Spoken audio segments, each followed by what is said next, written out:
les amis, bon, bienvenue sur ma chaîne, Carpe Passion le jus tranquillou. Donc aujourd'hui, d'abord j'espère que tout le monde va bien. J'allais oublier, c'est pas bien ça lui.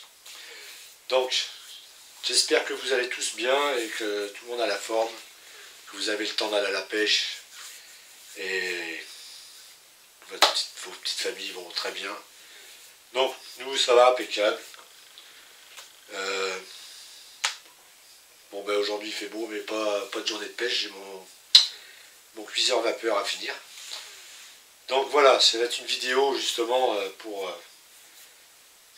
vous faire voir les étapes de mon cuiseur vapeur et on va le finir ensemble.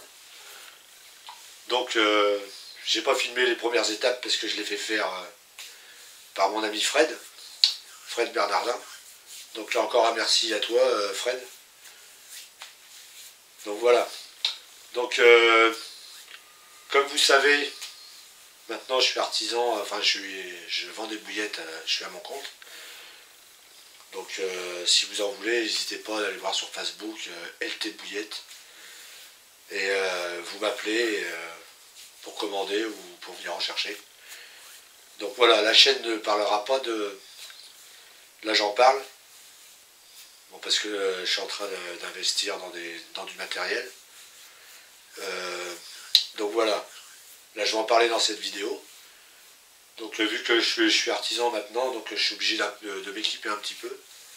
Donc c'est pour ça que j'avais fait le plan incliné, que j'avais fait le petit rouleau pour... ce rouleau là pour les boudins. Pour simplifier un peu le roulage et puis pour que ça... Déjà pour que ça soit plus simple pour moi, pour que ça aille un peu plus vite et pour pouvoir faire un peu plus de quantité plus facilement, sans me flinguer le dos. Donc qui dit quantité, bon, je suis obligé d'agrandir mon cuiseur vapeur parce que bon là je peux mettre que 1,5 kg, 2 kg par 2 kg. Donc c'est pas terrible si j'ai une grosse commande. Donc c'est pour ça que voilà, j'ai décidé de faire un cuiseur vapeur. Donc je remercie toutes les personnes qui ont pensé à me dire, parce que j'en parle déjà dans des vidéos avant, qui n'ont pas hésité à me dire pourquoi tu fais pas comme Captain Carp avec un lave-vaisselle. Bon c'est vrai, je connaissais le principe, mais comme vous savez dans ma pièce c'est un petit peu restreint la place. Donc le lave-vaisselle ça commence à être un peu gros. Et c'est pas le top du tout. Donc j'ai fait un cuiseur vapeur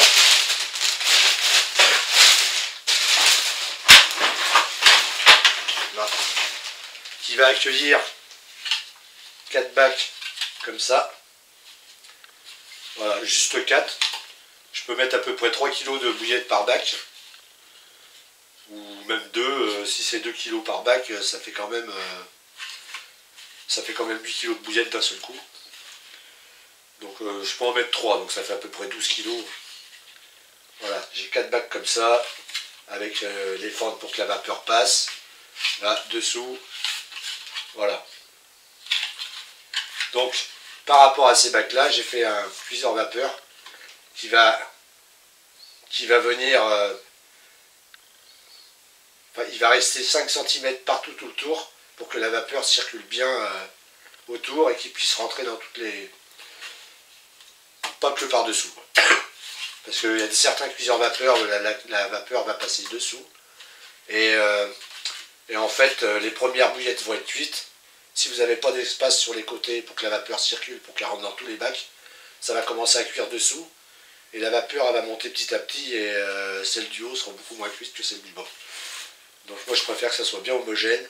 Et voilà. Un petit peu d'explication sur le cuiseur vapeur. Donc,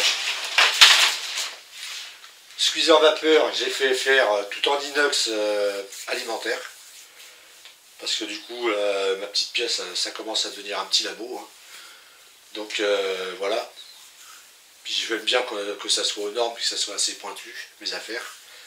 pour avoir de la qualité en appât et voilà. Déjà c'est les vidéos, c'est avec les appâts avec lesquels je pêche, c'est les appâts qui sont en vente chez moi. Donc je veux que ça soit assez pointu, quitte à en faire un peu plus parce que j'en vends, autant que ça soit bien fait. Donc voilà, merci à tous ceux qui m'ont conseillé le fameux système du lave-vaisselle. C'est une super idée, mais ça prend trop de place pour moi. Donc voilà. Mais c'est sympa de leur part de m'avoir dit ça. Donc j'ai préféré en faire un plus petit, c'est mon choix et de toute façon j'ai pas le choix parce que c'est pas assez grand et voilà. Donc il a fallu faire les plans, que voilà.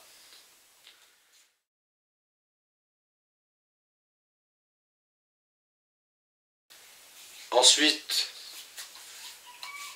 par rapport à tous ces plans-là, Fred m'a refait des plans un peu plus sérieux, qui m'a renvoyé, que voilà.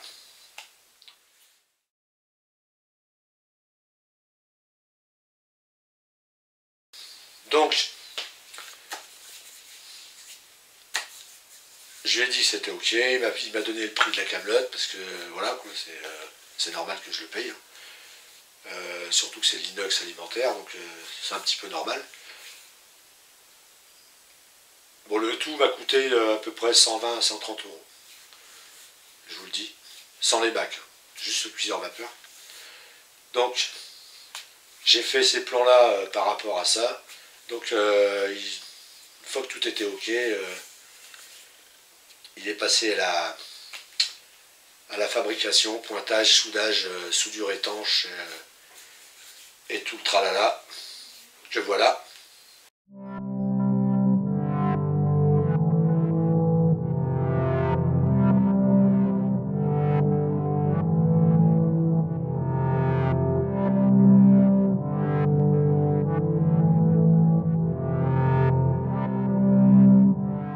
Et une fois terminé tout ça, il m'a ramené toutes les affaires, le bac, la porte pour mettre devant, moi j'ai acheté la poignée, les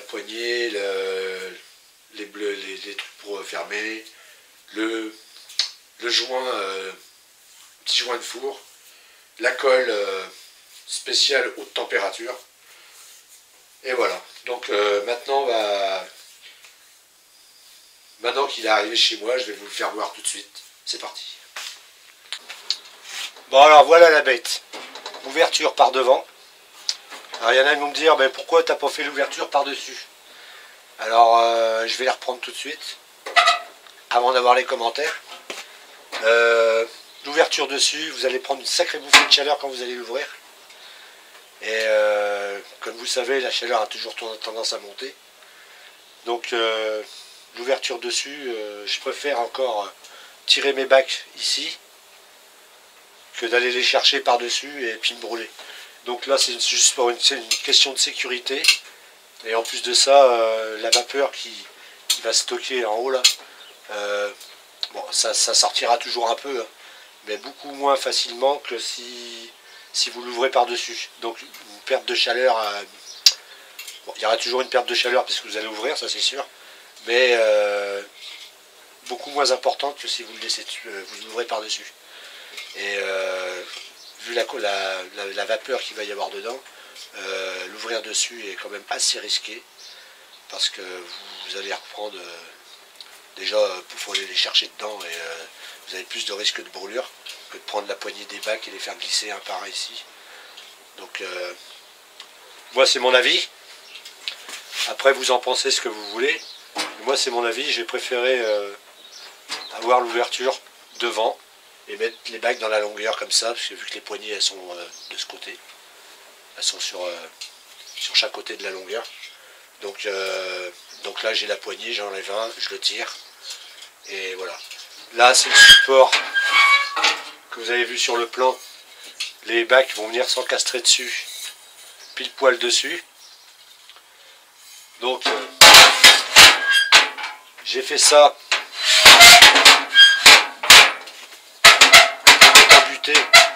c'est comme j'ai dit, il va y avoir de l'air qui va circuler tout le tour, en haut, au-dessus, en dessous. Donc voilà, donc, et devant. Donc la vapeur circule partout autour.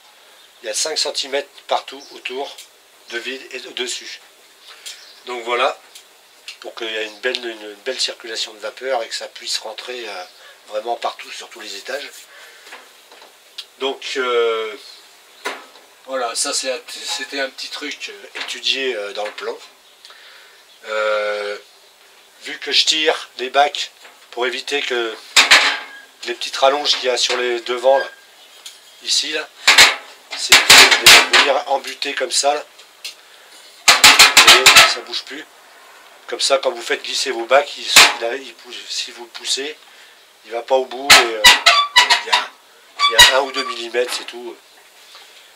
Voilà. Sur les côtés, ça ne servait à rien de le caler, mais c'était au moins le caler sur la longueur pour pas que le truc il aille glisser au fond et puis qu'on ait à se faire chier à le retirer un peu pour faire le jour qu'il y avait derrière. Donc là, le jour il restera toujours intact. Donc, là, on a le support. Ensuite, la trappe de visite que vous voyez là. Vous voyez la main qui passe par là, là. En fait, c'était pour pouvoir passer ma résistance de friteuse. Comme vous voyez, voilà. Là, j'ai pris une résistance de friteuse électrique avec le support que j'ai fixé derrière. Donc, si j'ai fixé le support, c'est parce qu'il y a un contacteur ici, là. Donc on est obligé de le maintenir. Donc vu que c'est un truc qui se glisse, et sur le support, il y a le truc qui appuie là-dessus pour faire le contact. Donc j'ai récupéré le support aussi. Donc c'est une résistance de friteuse de 2000 et quelques watts, avec minuteur et thermostat. Donc assez pratique. Donc j'ai fait cette trappe de visite pour pouvoir le passer.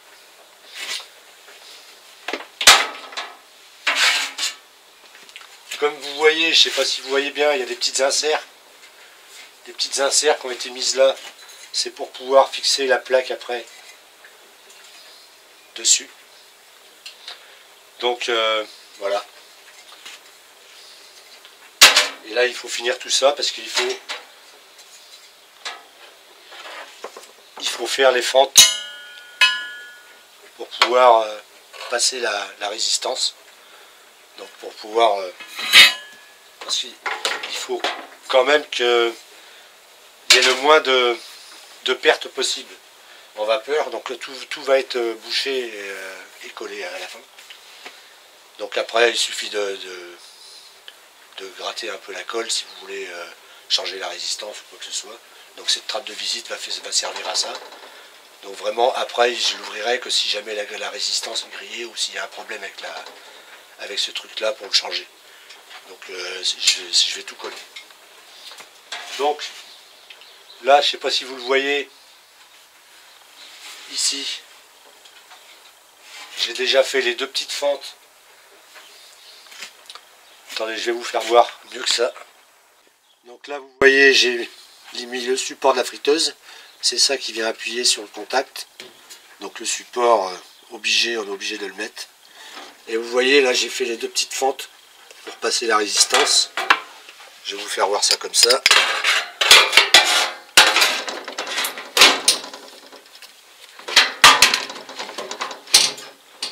Voilà. Vous voyez, de l'intérieur. Voilà de l'intérieur.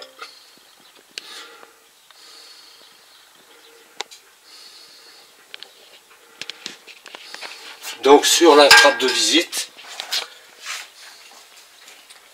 sur cette trappe de visite là, on va être obligé de faire pareil 2 fentes pour pouvoir la passer par dessus et la visser avec ces jolis écrous que Fred m'a fait.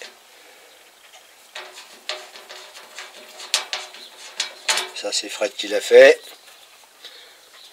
Voilà, il m'en a fait 4 comme ça pour refixer la plaque. Petit boulon usiné.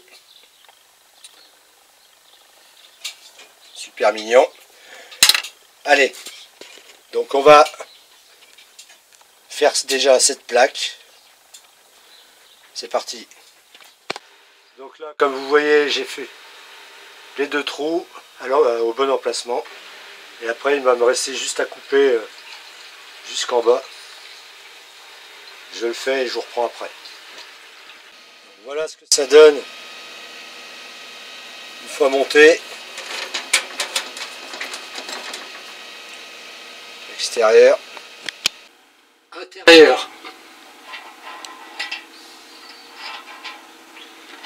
Voilà, comme ça on a une trappe. Si jamais on veut enlever la résistance et la changer. Alors les amis, on a commencé à mettre la porte. Bon là, on l'a mis dans ce sens pour que ça soit plus facile à bricoler.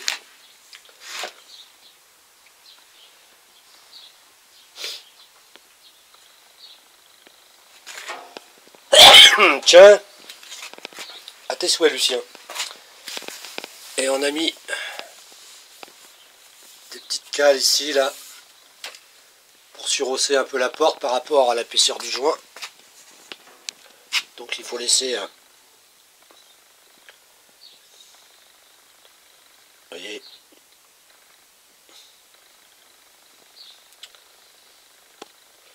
Donc avant de finir de fixer la porte, parce qu'on va remettre un vis entre celui-là et celui-là, au milieu là, et un autre là. Voilà. Mais d'abord on va fixer le joint. C'est parti. Bon voilà les amis, le joint est terminé. Joint de four.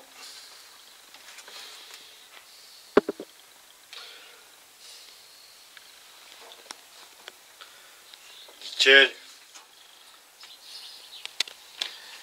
Poignée mise. Allez, on procède à la suite. Good. Bon voilà les amis, là on a mis un petit thermomètre de barbecue, histoire de surveiller un peu la température. On a commencé à mettre les attaches. On n'a plus que cette partie-là à fixer. Donc on va le faire et après on va aller tester ça ensemble. C'est parti. Donc voilà les amis, la bête est montée là-haut. Donc, vous voyez,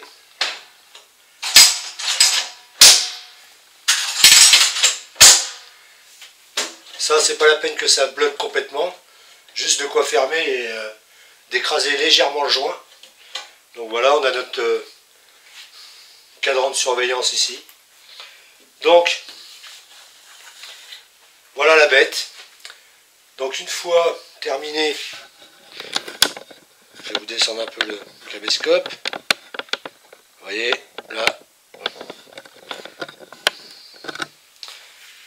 Bon voilà.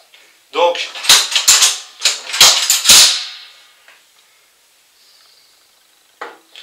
comme je disais tout à l'heure,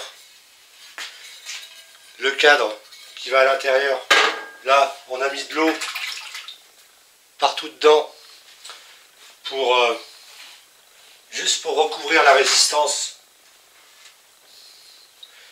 de 1 cm à peu près.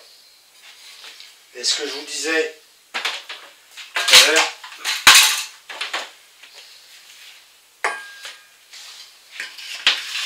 le bac, les bacs vont venir s'encastrer dedans. Vous voyez, il y a un petit rebord sur les bacs. Si je vais y arriver, un petit rebord sur les bacs ici. Et en fait, vous voyez, ça s'encastre vraiment pile poil dedans. Si vous voyez bien. Voilà, donc ça bouge pas et c'est posé sur ce bord là, donc ça gêne pas. Donc, comme je disais tout à l'heure, pas de risque de brûlure. Là, quand vous mettez vos bacs,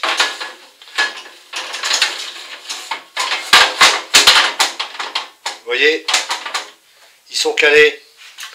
Il y a de l'air de l'air devant, de l'air derrière. Et on vient les encastrer tous les uns sur les autres. Vous voyez ?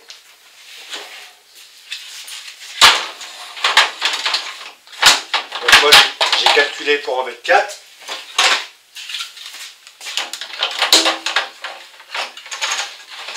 Voilà. Et vous voyez, circulation aussi, au-dessus.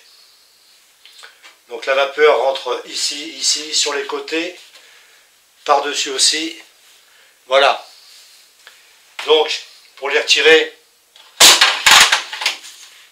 rien de plus simple.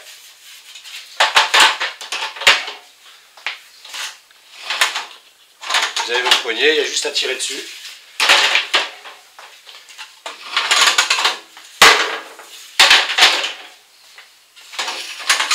Donc beaucoup moins de risque de brûlure si jamais, si vous le prenez par-dessus. Moi c'est pour ça que j'ai voulu l'ouverture devant. C'est vachement plus pratique déjà et un petit peu moins dangereux quand même. Donc voilà. Donc maintenant je vais rajouter un tout petit peu d'eau parce qu'il en manque et on va tester ça tout de suite. Allez, à tout de suite. Donc là, on va fermer.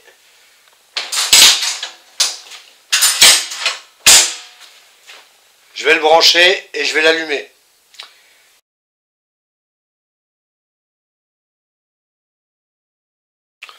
On va mettre le chronomètre.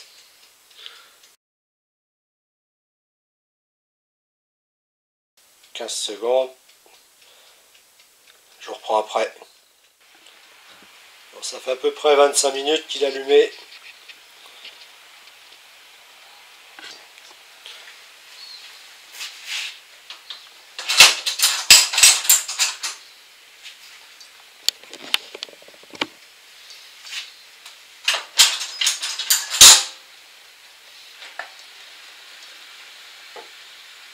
Vous voyez, j'ai bien monté en température, nickel, c'est le top.